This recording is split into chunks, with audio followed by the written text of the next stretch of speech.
গণেশ পূজার সকাল সকাল সোজা চলে যায় বাপ্পাকে পূজা দেওয়ার জন্য। দেখো বড় মূর্তিটির পাশে ছোট্ট একখানা বাপ্পা রয়েছে, দেখতে পাচ্ছ কি?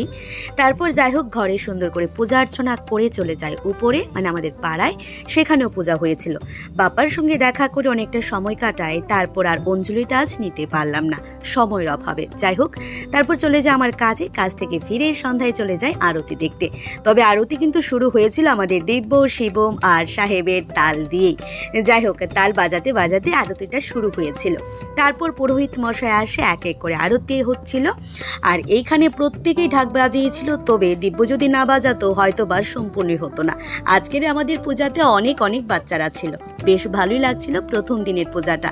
আমরা তো বেশ মজা করেছি, তোমরা কারা কারা কোথায় কোথায় গিয়ে মজা করেছো জানিও কিন্তু। আর তাছাড়া তোমার ফোনে তোলা তোমার সব থেকে প্রিয় বাপ্পার ছবিখানি আমার কমেন্টসে শেয়ার করে যেও কিন্তু, কারণ আমি যে গভীর আগ্রহে বসে আছি তোমাদের বাপ্পাকে দেখার জন্য। আজকের মতো এটুকুই, টাটা, বাই বাই।